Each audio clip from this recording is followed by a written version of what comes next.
জয় গোপাল সবাইকে। আশা করি সবাই খুব ভালো আছো। আজ মহাশিবরাত্রি, সবাইকে জানি মহাশিবরাত্রির শুভেচ্ছা। আর সকাল সকাল পুজো দিতে এসেছি। ও সব কিছু এনে রেখেছে আগের দিন রাত্রেই। যেহেতু এবার শিবরাত্রিটা সকাল সকালই প্রায় লেগেছে, তাই জন্য আগের দিন রাত্রেই সব এনে দিয়েছে। আর এটার জন্য আমার খুব সুবিধাও হয়েছে, সকালে উঠেই সব কাজ শুরু করতে পেরেছি। আসলে বাড়ি থাকাকালীন তো সব কিছু হাতের কাছেই ছিল, তাই নিজের সময় মতন তুলে নিতাম। কিন্তু এখানে তো আর সেটা নেই, এখানে আগের থেকে একটু জোগাড় করে নিতে হয়। আরও খুব সুন্দর করে সব কিছু আমার কাছ থেকে শুনে নিয়েও এসছে যে কোনটা কোনটা তোমার লাগবে আমাকে বলো, আমি লিস্ট করে দিলাম আরও নিয়ে এসছে। বেশ ভালোই হয়েছে। তো প্রথমেই এই বেদিটাকে আগে মুছে নিচ্ছি, কারণ এই বেদিটা প্রত্যেক দিন পুজোর আগেই মুছি। ঠাকুরঘর আগের থেকেই মুছা ছিল, কিন্তু বেদিটা মুছি না। স্নান করে এসে বেদিটা মুছে পুজোর কাজ শুরু করি। আর এই থালা বাসনগুলো আগে সব বের করে সব ঠাকুরের সামনে থালা গ্লাসটা রেখে দিই, কারণ এই থালা গ্লাসটা তো দিয়ে তারপরে ফল কাটতে হবে, এই কারণে। আর এদের তো অনেক ঠাকুর, মানে আমার এই বাড়িতে তো ঠাকুরের সংখ্যা অনেক, তাই জন্য একটু সময়ও লাগে পুজো দিতে। আর এই থালা বাসনগুলো ধুয়ে টুয়ে সব গুছিয়ে নিতে একটু অনেক আগেই উঠতে হয়, এই জন্য বেশ ভালোই লাগে আমার এইগুলো। আর এই যে দেখো সব থালা গ্লাস পেতে দিয়েছি, থালা গ্লাস পাতা হয়ে গেছে। এবারে দিয়ে আমি ঠাকুরগুলোকে সব মুছিয়ে নিচ্ছি। এই যে সমস্ত ঠাকুরকে সুন্দর করে মুছে নিয়ে ঠাকুরের গামছাটা দিয়ে স্নান করিয়ে দিই। আর এখানে সব ভগবানরা রয়েছে। আর আজকে যেহেতু শিবরাত্রি, তো ঘরের শিবকে তো অবশ্যই জল ঢালবো, তার সাথে সাথে মন্দিরে গিয়েও একটু জল ঢালবো। আর এটা আমার বিয়ের পর প্রথম শিবরাত্রি এই বাড়ি থেকে, তাই জন্য একটু কিছু নিয়ম এদের বাড়ির নিয়ম অনুযায়ী হয়, একটু কিছু আমার নিয়ম অনুযায়ী, মানে যেটা আমরা করে এসেছি সব কিছু, তাতে কোনোই আপত্তি নেই কারোর। আর এটাই সব থেকে সুন্দর। আর এই যে দেখো সবাইকে ভালো করে মোছানো হয়ে গেছে, আর সব গুছিয়ে তারপরে শিবের মাথায় জল ঢালবো। তাই জন্য শিবকে আর আগের থেকে স্নান করাইনি। আজকে তো তাকে স্নান করানোটাই সব থেকে বড় পুণ্য লাভের কাজ, তাই না? তাই সব কিছু গুছিয়ে নিয়ে তারপরে করবো। আর সব ঠাকুরের কপালে চন্দনের ফোঁটা দিয়ে দিয়েছি। আর এই যে দেখো প্যাকেটে প্যাকেটেও জিনিস এনে রেখে দিয়েছে। ও রাত্রে জিনিস এনে রেখেছে, তারপরে দাদাভাই সকালবেলা আবার নিয়ে এসছে, যাতে কোনো কিছুর কমতি না থাকে। দাদাভাই খুব সুন্দর খুঁজে খুঁজে জিনিস নিয়ে আসতে পারে, মানে যেটা সাধারণত তোমার চোখে পড়বে না, ঠিক দাদাভাইকে বললে খুঁজে খুঁজে সেই জিনিসটাও এনে দেবে, যদি তোমার একবার দাদাভাইয়ের কানে পৌঁছে যে এটা লাগবে। এই যে দেখো ধুত্রা ফুল, আকন্দ ফুলের মালা, আর এই যে ধুত্রা ফল। আমাদের বাড়িতে কত গাছে হয়ে থাকে, এই বাড়িতেও আমি ভাবছি একটা গাছ লাগিয়ে নেব। আর এই যে দেখো ভাট ফুল, ও আমাকে সকালবেলা কোথা থেকে এনে দিয়েছে। আর এই দেখো বেল গাছ থেকে বেল পেড়ে নিয়েছে, তার সাথে ডালও। বেশ ভালোই হলো, বেলগুলোকে আলাদা করে নিয়েছি আর এখানে বেলপাতাগুলোকে নিয়ে নিয়েছি। এখানে যেহেতু বেলপাতাটা সবসময় পাই না, তাই জন্য বেলপাতাগুলোকে বেশ কাজে লাগাতে পারবো। আর আগে আমি ঠাকুরের গ্লাসে গ্লাসে জল দিয়ে দিচ্ছি। এই যে দেখো এই বাড়িতে আসার পর একটু যেটা সমস্যা হয়েছে আমার, সেটা হচ্ছে এই জিনিসপত্র যেগুলো আগে খুব সহজে পেয়ে যেতাম, এখন একটু খুঁজে খুঁজে আনতে হয়। তবে সেটা নিয়ে চিন্তা নেই, কারণ ধীরে ধীরে সব কিছু নিজের মতন করে আমি তৈরি করে নেব আবার। আর এই যে সব ঠাকুরকে জল দিয়ে দিয়েছি, এবারে সব ফল দিয়ে দিই। এই যে ফলগুলো সব কেটে রেখেছি, ফল দিয়ে দিই। আর আজকে কি হয়েছে জানো, আজ আমাদের বাড়ির সবার উপোস, মানে আমরা 5 জনই কালকে সংযম করেছি, আর আজ 5 জনই জল ঢালবো। আমরা 5 জন বলতে আমি, ও, দাদাভাই, দিদিভাই আর আমাদের ছোট্ট ভিয়ান, এই 5 জন সবাই উপোস, সবাই জল ঢালবে। বেশ ভালো লাগে সবাই একসাথে পুজোর কাজ করতে, তাই না? একা একা পুজোর কাজের থেকে সবাই মিলে পুজোর কাজ করাটা বেশি আনন্দের আমার কাছে। আর এই যে দেখো ভোগের থালাতে সব প্রসাদ দিয়ে দিলাম, আর তুলসী পাতাও দিয়ে দিলাম। এইখানে তুলসী পাতাটা একটুখানি সহজলভ্য নয়, তাই জন্য তুলসী গাছের চারাও বসিয়েছি। আশা করি খুব তাড়াতাড়ি গাছটা হয়ে যাবে, আর এই তুলসী পাতার যে আকুলতা সেটাও মিটে যাবে। ব্যাস সব গোছানো হয়ে গেছে। এবার প্রদীপের সলতেগুলো পরিয়ে দিই।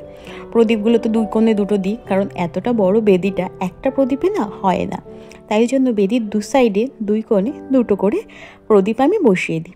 জিনিসটা দেখতেও সুন্দর লাগে, আর সমস্ত ভগবানই প্রদীপের শিখাটা, আলোটা যেটা সেটা পায়, আর এটাই সব থেকে ভালো লাগার জিনিস। এই যে প্রদীপ দুটো রেডি করে নিয়েছি, প্রদীপ দুটো দুদিকের বেদিতে বসিয়ে দেবো। আর এই দেখো বলছিলাম না দাদাভাই ফুল নিয়ে এসছে, এই দেখো সকালবেলায় দাদাভাই পুজো দিতে দিতে আমি এত গাঁদা ফুল নিয়ে এসছে। আর বেশ সুন্দর লাগে ঠাকুরঘরটা সাজাতে। তোমরা তো বরাবরই জানো বলো আমি ফুল দিয়ে সাজাতে কত ভালোবাসি, কিন্তু এইখানে না এতটা ফুলের প্রাচুর্য নেই, ভ্যারাইটি পাওয়া যায় না। ওই যে কিনে আনলে ফুল তো সব ধরনের পাওয়া যায় না, গাছ থাকলে যেরকম সব ধরনের ফুল পাই, তাই জন্য গাঁদা ফুলটাই বেশিরভাগ আনা হয়। আর গাঁদা ফুল দিয়ে ঠাকুর আসনটা সুন্দর করে সাজিয়েও নিচ্ছি আমি। এটা তো আমার সব থেকে ভালো লাগার কাজ। আর আমার গাছে ফুল দিলে তারপরে সিংহাসনটা আরও বেশি ভরিয়ে তুলব। আমি শুধু অপেক্ষা আছি কবে আমার গাছগুলো একটু আমাকে ফুল দেবে। সত্যি মন মতন ফুল দিলে সিংহাসনটাকে আরও সুন্দর করে সাজিয়ে তুলব, যাতে দেখতে আরও ভালো লাগে। আর এই যে জলটা বানিয়ে নিচ্ছি, ওই যে বললাম না আমরা সবাই জল ঢালবো, তাই জন্য সবার জল একসাথে বানিয়ে নিলাম। দুধ দিলাম, টক দই দিলাম, ঘি দিলাম, এই যে মধু, এই যে দেখো একটু কর্পূর দিলাম, এখানে কালো তিল, এই যে গঙ্গার জল, এটা অগুরুর, আর এই যে সবার শেষে একটু চন্দন তুল। ব্যাস আমার জল তো রেডি। কিছুটা জল দাদা ভাইদের জন্য রাখবো আর কিছুটা জল আমি নেব। এই যে দেখো আমার থালাও রেডি পুজোর। এদিকে রয়েছে 5 ফল আর এদিকে নিয়ে নিয়েছি জল।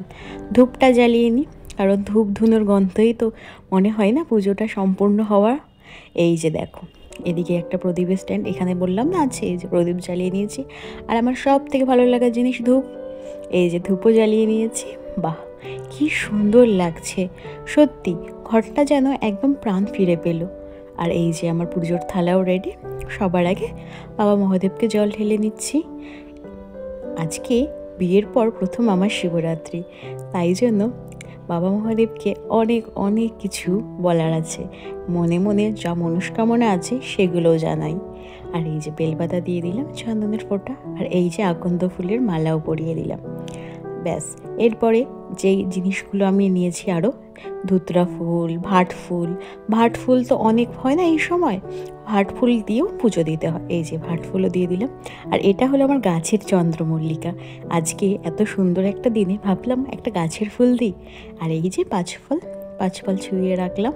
আর এই যে ধুতরার কাটা, এটাও ভগবানকে দিয়ে দিলাম।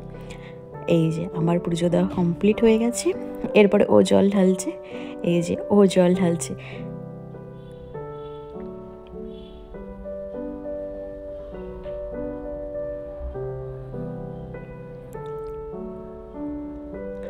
ওর জল ঢালা হয়ে গেছে আর ও ফুলগুলো দিয়ে দিচ্ছে। আমি সব গুছিয়েই রেখেছি, ও পরপর সব দিয়ে দিল।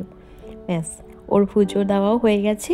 এইবার আমাদের দুজনেরই পুজো দেওয়া হয়ে গেছে। ফলগুলোকে এখানে রেখে নিলাম, কারণ ঝুড়িটা নিয়ে আমি আবার যাব মন্দিরে পুজোর জল ঢালতে। তার আগে ঠাকুরের পুজোর আরতিটা করে নিই। আরতি করে পুজোর কাজ সম্পূর্ণ করে যাই। দাদা ভাই দিদি ভাইরা একটু পরে ঢালবে, ওরা এখন রেডি হচ্ছে। আমি যেহেতু মন্দিরে যাব তাই জন্য আমি তাড়াতাড়ি করে রেডি হয়ে স্নান করে পুজোটা দিয়ে নিলাম। এরপর আমি মন্দিরে চলে যাই, ওরা তারপরে এসে জলটা ঢালবে। আসলে কি বলো তো, দিদিভাই এবার আর মন্দিরে যাবে না, কারণ আমাদের যে ছোট্ট ভিয়ান ওর পরীক্ষা চলছে, তাই জন্য দিদিভাইয়ের পক্ষে ওকে ছেড়ে এখন মন্দিরে গিয়ে দেওয়াটা হবে না। আর এই যে দেখো ধূপগুড়ি মাইস্থান, এই মন্দিরটা আমাদের বাড়ির কাছাকাছি। আর এই মন্দিরটা ভীষণ জাগ্রত। এই যে আমি, আর এই যে আমার পুজোর থালা, এই যে আমাকে ও নিয়ে এসছে পুজোর এখানে জল ঢালতে। আমি তো এখনও নতুন, সব কিছু এখনও চিনি না। তবে এই মন্দিরটাতে আমরা বিয়ের পর প্রণাম করে তারপরে শ্বশুরবাড়িতে ঢুকেছিলাম। এই যে দেখো কত লাইন পড়েছে। আমরা এসেছি প্রায় বেলা 12টায়। আর এই যে দেখো এখানে না অনেক ঠাকুর আছে, প্রত্যেকটা ঘরে ঘরে সব ধরনের ঠাকুর আছে। তুমি সব ঠাকুরের মন্দির এখানেই আছে, যেমন বিপত্তারিণী, কালীমা, তারপরে রয়েছে হনুমানজি, আরও অনেক ঠাকুর, শিব ঠাকুর, এখানে রয়েছে রাধাকৃষ্ণ অনেক। এই যে আমরা পৌঁছে গেছি এই ভিতরে। এবার জল ঢালবো, একসাথে অনেকজন জল ঢালছে। আসলে এত লাইন একজন করে ঢালা সম্ভব নয়। আর ওখানে ব্রাহ্মণ মশাই মন্ত্র পড়ছে। আর এই যে সবাই সবার মনস্কামনা চাইছে শিবলিঙ্গকে ছুঁয়ে। আর বাইরে এখানে রয়েছে ধূপকাঠি মোমবাতি জ্বালানোর ব্যবস্থা। এখানে ধূপকাঠি মোমবাতি জ্বালিয়ে নিলাম। আমার তো জল ঢালা হয়ে গেছে। আর জল ঢালার পর একটুখানি শিবলিঙ্গ থেকে জলও আমাকে দিয়েছে ঠাকুরমশাই, ওই যে আমার ঘটিতে রয়েছে। এটা খেয়েই উপোসটা ভাঙবো আর কি। আর তারপরে বাড়িতে এসে একটু সাবু মেখে নিলাম। এইটা খেয়েই শেষ হলো আজকে আমার শিবরাত্রি। আর তারপরে দিদিভাই আর ভিয়ান ওরাও জল ঢেলে নিল। এই যে আমাদের ছোট্ট ভিয়ান, আর এই যে দিদিভাই, ওদেরও শিবরাত্রির জল ঢালাটা হয়ে গেল। দেখো, ও তো ছোটো মানুষ, ও এখনও পারে না, তাই জন্য দিদিভাইয়ের হাত ধরে করিয়ে দিচ্ছে। আসলে বাচ্চারা এইভাবেই শেখে, মায়ের কাছ থেকে, বাড়ির সবার কাছ থেকে। আস্তে আস্তে বড় হলে ও শিখে যাবে। আর এই যে তারপরে দিদিভাই জল ঢেলে দিল। এইভাবেই আমাদের শিবরাত্রি কাটলো। আজ তাহলে আসি, খুব শীঘ্রই আবার একটা ভিডিও নিয়ে আসছি।